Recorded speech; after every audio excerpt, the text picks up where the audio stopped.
And by the breakfast of champions, Wheaties, what the big boys eat.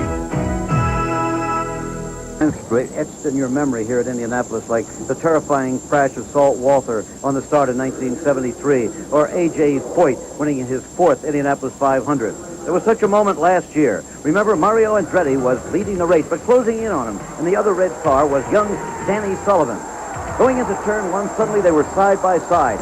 It was then that Sullivan made his move.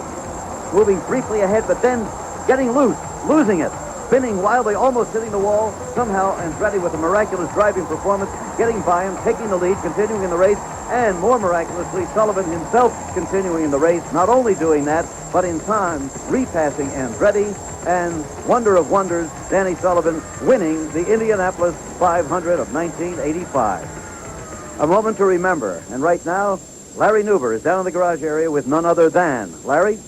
Well, Danny Sullivan, I assume you have seen that spin a couple of times over the last year. What is it, luck or skill to get you out of something like that? Well, I think basically the first part of it was just luck and being down so low off the apron, but I think there was a little skill in the second half, just once I faced turn two, just to gather it up and be cool enough to not do anything drastic and spin it again. Winning the Indianapolis 500 truly changes your life, doesn't it, Danny? Absolutely, about as much as that spin. You know, it's been a fantastic year, and I'd like to have another year like that, but it's been great just with the recognizability, demands, and everything. It's been tremendous. I've enjoyed my reign as champion. Okay, today, you start alongside of your teammate. Certainly you and Rick have had ample opportunity to get together. Have you discussed exactly what you're going to do? Are you going to communicate by hand signals or maybe visually during the parade lap? No, not really. We just talked about what we thought was the best to do at the start, and we've also talked to Michael as well. And, you know, because we just all want to get through the first turn cleanly and all of that. And we have to remember that there's three people across the front row, and all the other races we do, there's two. So we said, don't forget if somebody pinches one of us to remember there's another guy in there someplace as well. And we just want to get through safely. It's a 200-lap race, 500 miles, and we got plenty of time. One of the two clear-cut favorites in this race, Jim, Danny Sullivan.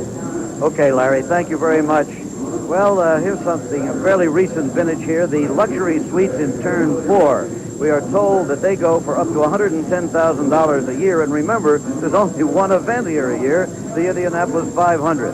Those are the suites up high there. Of course, these are regular grandstands. Over in turn 2, these are older luxury suites. That's actually a motel looking over the second turn. Told that they go up to around $45,000. There's a bedroom and a living room and a regular motel setup. Right now we're going back down to the garage area again, and Al Troutwig. Al? Jim, if you're looking for a sign as to whether Mario Andretti's luck at Indianapolis may change, how about this? The winningest number on a car at Indianapolis is the number 2. It has won here 8 times, more than any other. And in 1969, the number 2 was on the car of Mario Andretti. Mario, have you thought about anything like that coming into this race?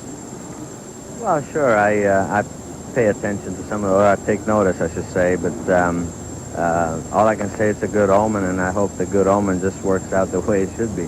Of course, well documented already today is some of the bad luck that you had this month, starting in row 10. What will that create in terms of an atmosphere for you in the first few laps of this race?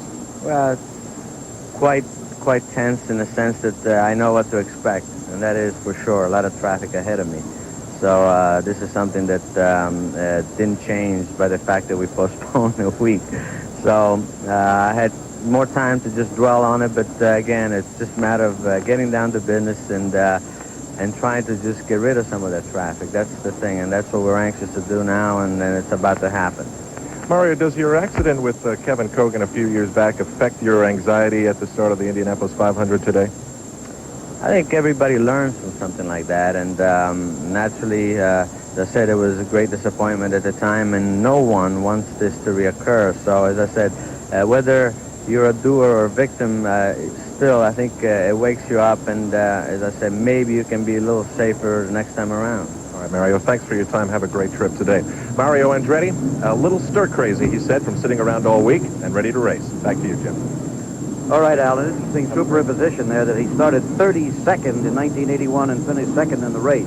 Could that be a prophecy of things to come? Now, for the first time since we've been here, we're hearing the sound of racing engines. This is a brief warm-up period that is allowed. The drivers, of course, are back down in the garage area, but the engines are being warmed up by the mechanics simply for that reason, to see if everything is okay. Then they'll be turned off again. Some of them have umbrellas over the cockpit, not this particular one here, but many of them do, to keep the cockpit area somewhat cool for the driver, because it's going to be extremely hot out there today, and also humid, and they can feel that in the race car. These cars are tailored to the driver's body. They're very, very snug. There is the pole sitting car of Rick Mears, number 4. You'll be able to spot that on the racetrack. And there's one of the umbrellas. Not for rain this week, most gratefully, but to keep off the sun. Now, as we said, the drivers are not there yet. But inside, you won't be able to see the man, and we can't see inside the cockpit. However, it's a very fascinating place, and a man who knows what it's like to be in there, having driven in the race, is Sam Posey. This is roughly the view the driver has of his cockpit. During the race, you're naturally reluctant to look away from the track for more than a split second, so the layout is kept simple. On the steering wheel, within reach of the driver's thumbs, is the ignition switch and the radio button, which you push when you want to talk to your crew chief in the pit. Just beyond the wheel are 3 gauges installed in such a way that when the engine is running and everything's okay, the needles point straight up. On the right, the tachometer. Maximum revs in the race will be about 10,800. In the middle, the turbo boost gauge. You want to see it steady at about 47 inches. To the left, the water temperature calibrated in degrees centigrade. You watch this one because high temperatures could mean debris is blocking a radiator and you should pit. 2 test switches allow you to check vital warning lights. Low oil pressure, the worst news you can have. The engine's in trouble. The fuel pressure light flickers at first to warn you, then comes on steady when you've got about a lap's worth left of fuel left. Out of the driver's line of sight, but within convenient reach, is the knob which controls the amount of turbo boost. More boost, more speed. These blue knobs are turned to stiffen or soften the shock absorber. To the left of the driver are the levers which get a lot of use. Levers which adjust the sway bars, which change the car's handling. On the right, the gear shift, 5 speeds, but only 5th gear is used out on the track. On the top of the dash, where it can't be hit accidentally, the button that sets off the fire extinguisher. So that's it. Simple and functional. There to serve and inform the driver, not distract him. Well, that was the office, and there is the businessman, Rick Mears, out on the tarmac now, out in view of the crowd. They give a lot of pit passes out here for before the race, and that's Rick's mother there, wishing him good luck. Boy, a tough emotional situation for all of the families of these drivers, as well as for the drivers themselves. The moment grows closer. Every Monday through Friday, Mike Horner drives his Chevy S10 4x4 to work. Hi, Mike. But on Friday, November 9th, Mike made a different kind of commute. The Baja 1000, North America's most punishing off-road race. Could an everyday Chevy S10 survive? It not only survived, it won its class. So no matter what kind of commute you have to make, nothing works like a Chevy truck. Now get 5.9 financing on new S10 pickups. Length of finance contract is limited. Hey, old buddy! My mower broke down. Mind if I borrow yours? Sure. Old buddy. Why is it that the grass is always greener wherever there's a John Deere lawnmower? Oh, you weren't around, so I helped myself. Because you can always depend on a John Deere lawnmower to keep running when others don't. It's got adjustable speed drive, a blade brake clutch, and a 2 or 4 cycle engine. Hi. Don't tell me. Your lawnmower's not working. I don't even own one. Nothing runs like a Deere. Radio Shack understands that a computer purchase is a serious personal and business decision. But what's really important is the company behind the computer. At Radio Shack, when you buy a computer, you buy a company. A company committed to technology, service, and support. We'll be here when you need us. With a telephone hotline, training, education, and excellent service. Tandy Computers, in business, for business. Tandy, clearly superior. To get rid of loose and peeling paint, you can get all worked up or get a Wagner pop. Many of them are here, and as we say, the area continues to fill up. It's 35 minutes before race time, and we're going to have a big crowd. Right now, again, live to Jack Arute and the legend, A.J. Foyt.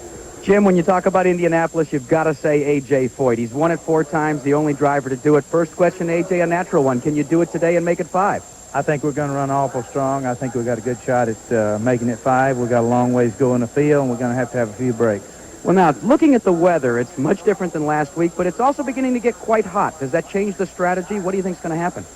Well, we planned on a hot day, so I think it'd be in our favor. We did change the wastegate and the blower location on our marches, same as Penske did, and I think that'd be in our favor today. So your concerns then are in the CV joints, the half shafts or drive shafts as they're called, that they may fail during the race if you didn't change it? Well, that's quite true, and even though we changed it, a lot of cars are still having problems. We've had some problems too, so I think we got it whipped. You have started more Indianapolis 500s consecutively than any other driver, and you've seen it go from 150 miles an hour to over 200. Getting faster as you get older. That's what they tell me, and that's what it looks like. What about the future for A.J. Foyt? You going to run competitively here at Indianapolis and then go the rest of the season, or are you limiting your schedule a little bit? Well, we're kind of limiting our schedule. We got a lot of testing due on the V6 Chevrolet, and we just want to have it really where it's a good race motor. Well, A.J. Foyt starting in the back, but he'll be carving his way to the front. Another guy that's up front, though, is with Larry Newberg. Larry? Well, there are many ways to show the pre-race tension, and here is Al Unser Sr. demonstrating how tight it is down here in the pit area, lounging on a little cart here, waiting to talk to us. $1.7 million you won at this racetrack. It's been very kind to you. Have I won that much? I wished the teams have. Indianapolis is, I've been very fortunate here, so it's good.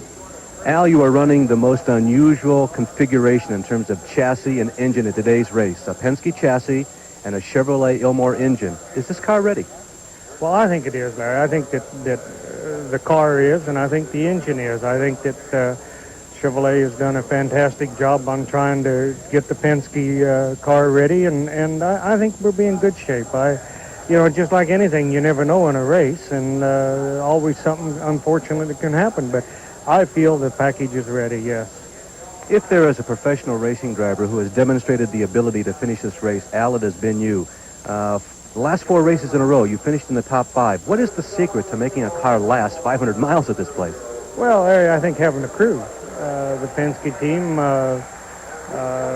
they're just strong. Clive, my chief mechanic, they just, between all of them, they do such a job that's what makes it all. And then the driver, he just sits there and makes sure that he does everything right, hopefully, and you make it all come together. Not only top 5 the last 4 years, but this is one of the people in today's race who's won this contest 3 times, Jim. The driver just sits there, spoken like a 3-time winner of the race out today to try to tie